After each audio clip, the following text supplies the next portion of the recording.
The sky above Earth was no longer blue. It burned red. Across the galaxy, thousands of worlds had already gone silent. Ancient empires, warrior races, machines older than stars.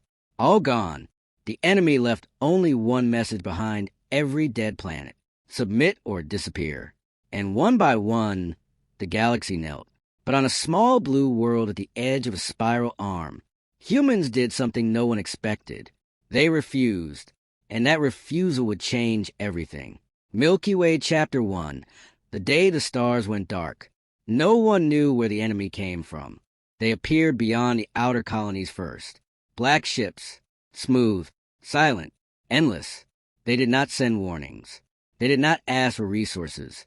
They did not speak. They simply erased. The first great empire to fall was the mighty Kalar Dominion. Their fleets were legendary. Their weapons could split moons. It took the invaders 6 days to destroy them. Then came the Virex Collective, masters of artificial intelligence. Their defense networks could predict any attack. They lasted 9 days. Then silence.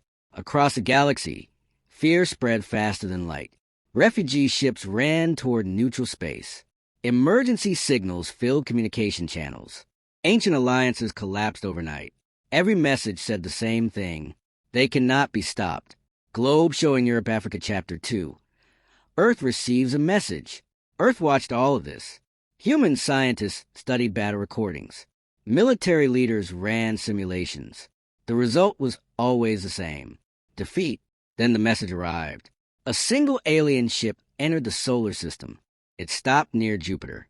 It transmitted one sentence in every known language: surrender your fleets, dismantle your weapons, submit to occupation. Live.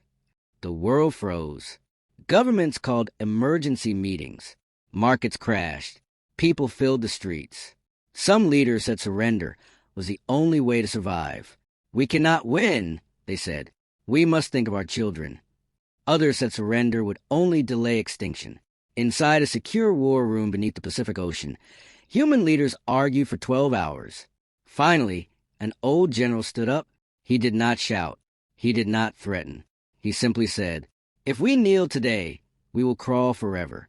And one day they will erase us anyway." Silence filled the room. The vote was taken. The answer was clear. Humanity would not surrender. Rocket Chapter 3. First contact. The alien fleet entered the solar system 3 days later. It blocked the sun. Hundreds of ships, maybe thousands. Human fleets moved to intercept near Mars. Compared to the invaders, human ships looked fragile, smaller, slower, outgunned. The first shots were not even visible. Human ships simply vanished. Explosions lit the darkness like dying stars. Alien weapons were precise and cold. They targeted command ships first, then supply lines, then escape routes. Within 1 hour, half of Earth's space fleet was destroyed. Alien analysts calculated human resistance will collapse in 3.7 hours. But something unexpected happened. Human ships did not retreat. When a cruiser lost engines, another ship placed itself in front of enemy fire. When weapons failed, damaged ships accelerated directly into alien vessels. They rammed. They sacrificed. They protected civilian transports instead of themselves. Alien commanders observed this behavior. They marked it as inefficient, emotion-driven, illogical, but they adjusted calculations. Human collapse was now predicted in 8.2 hours. Collision Chapter 4, Earth Under Fire. The alien fleet moved closer. Orbital defense platforms were destroyed. Satellites turned to debris. Cities prepared for impact.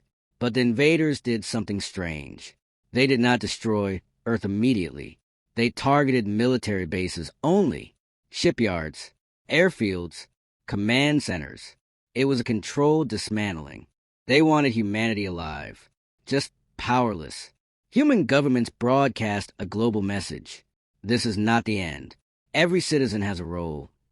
Factories switched to war production overnight. Mining companies converted ships into missile carriers. Civilian programmers joined military cyber units.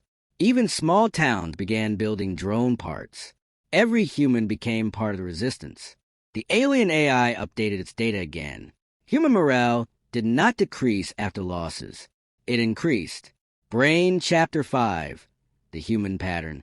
Deep inside the alien command ship, analysts reviewed battle recordings. They noticed something strange. Human ships fought harder after major defeats. Communication traffic between human units increased under pressure. Civilian volunteer rates rose as casualty numbers climbed. Alien logic systems struggled to understand. Most species protected infrastructure. Humans protected each other. When a city was attacked, nearby cities sent aid instead of hiding. When fleets were destroyed, new recruits signed up. The alien commander recorded a note. Humans display collective resilience beyond statistical expectation. Still, calculations showed one outcome. Human extinction, 97.3% probability. Warning Chapter 6, The Trap. Weeks passed. Earth's visible fleet was almost gone. Alien forces prepared for final occupation. Then something unexpected happened.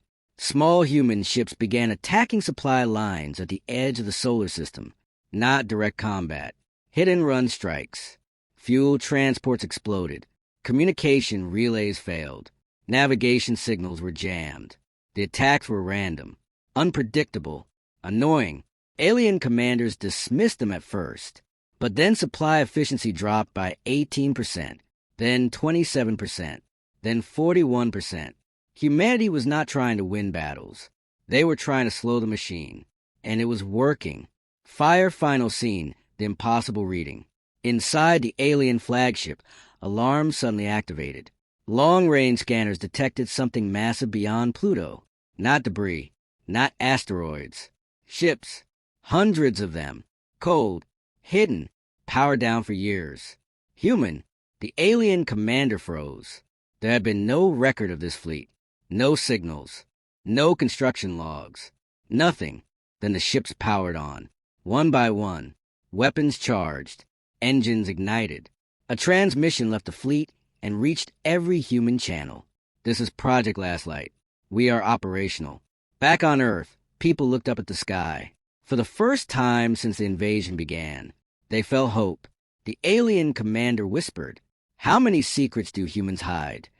The hidden fleet began moving toward the alien command ship, and the real war was about to begin. The fleet that should not exist. Beyond Pluto, in the cold darkness where sunlight barely reaches, the hidden fleet moved. For years they had slept. No signals, no lights, no heat, invisible. Now their engines burned bright blue. Hundreds of warships formed perfect lines. Carriers, destroyers, heavy cruisers, ships no alien scanner had ever recorded. Inside the alien flagship, confusion spread. "How did we not see this?" the commander asked. No answer came, because humans had learned something long ago. If you cannot win today, you prepare for tomorrow. And humanity had prepared. Milky Way Chapter 1, Project Last Light. Project Last Light was not built in fear. It was built in memory. Humans remembered world wars. They remembered near-extinction events. They remembered every time survival was uncertain. So decades before the invasion, a small group of leaders made a quiet decision. They would build a fleet that no enemy could find. Construction happened slowly. Mining ships disappeared into deep space. Old shipyards reported false numbers. Asteroids were hollowed out in silence. Only a few thousand people knew the full truth. The fleet was not designed to win a normal war. It was designed to fight when everything else was gone. It was designed for the last stand. Cross Swords Chapter 2, The Battle Near the Dying Star. The hidden fleet did not defend Earth. Instead, it moved away from it, toward the alien command ship positioned near a dying red star. It was a risky move. If they failed, Earth would fall within days. But human strategy had changed. They were not trying to protect territory anymore. They were targeting the brain. If the head falls, the body collapses. The alien commander saw the human fleet approaching and felt something new, uncertainty. The battle began without warning. Human ships jumped out of warp directly inside enemy formations. Missiles fired at point-blank range. Drones swarmed like metal insects. Alien ships responded with precise, deadly beams. Human losses were heavy. But something was different this time. Human ships moved in coordinated patterns the aliens had never seen. They lured enemy vessels closer to the red star's gravity field. Then they broke formation at the last second. Alien ships, unable to turn fast enough, were pulled into unstable orbits. Some collided. Some burned in the star's outer flames. It was not brute strength. It was cleverness. Brain Chapter 3, The Human Equation. Inside the alien flagship, data flooded the command center. Human tactics were unpredictable. They changed patterns mid-battle. They sacrificed small ships to create openings. They used damaged vessels as shields for others. Alien AI ran simulations again. New result. Human victory probability. 38%. Impossible. Just hours ago, extinction was certain. The alien commander finally understood something. Humans were not fighting to survive individually. They were fighting to ensure someone survived. That difference changed everything. Collision Chapter 4. The Price of Victory. The battle grew worse. Explosions lit the darkness for millions of kilometers. Half of a human fleet was destroyed. But the alien command ship's shields were weakening. A final strategy was prepared. 3 human carriers accelerated toward the flagship. They were heavily damaged, engines unstable, reactor cores overheating. The alien commander transmitted a final message. Human fleet, your destruction is inevitable. Why continue? A human captain replied calmly, because you believe survival is about power. A pause. For us, survival is about each other. The 3 carriers broke through the shield. Alien defense cannons tore them apart, but their reactor cores detonated inside the shield barrier. The explosion cracked the alien flagship's defenses. Now it was vulnerable. Fire Chapter 5, the last one standing. Only 27 human ships remained. Out of hundreds, they formed one final attack line. They knew most would not return. The alien flagship fired again. 7 more human ships vanished. But the remaining ships did not slow down. They targeted engines, communication arrays, power cores. Inside the flagship, systems failed one by one. For the first time, alien forces across the galaxy lost central coordination. Orders stopped. Formation signals vanished. In distant systems, alien fleets hesitated. Resistance movements noticed. Counterattacks began. Back near the dying star, the human fleet delivered the final strike. A concentrated blast pierced the flagship's core. The massive black ship split apart. Fire poured into space. The brain of the invasion was gone. And with it, control. Globe showing Europe Africa Chapter 6, After the Silence. The war did not end in one day. But without leadership, the invaders fractured. Some retreated into deep space. Some were destroyed by rising resistance. Some simply shut down. Years later, the galaxy looked different. Many species were gone forever. Many planets were empty ruins. Humanity had lost billions. Cities were scars on Earth's surface. But humans were alive, rebuilding, helping other surviving species recover. An alien historian years later wrote these words. When the Void Dominion arrived, the galaxy measured strength in fleets and weapons. Most powerful species fell first. They relied on control, on perfection, on logic. But humans relied on something else. They relied on each other. When everything collapsed, when empires burned, when hope seemed foolish, the last ones standing were human.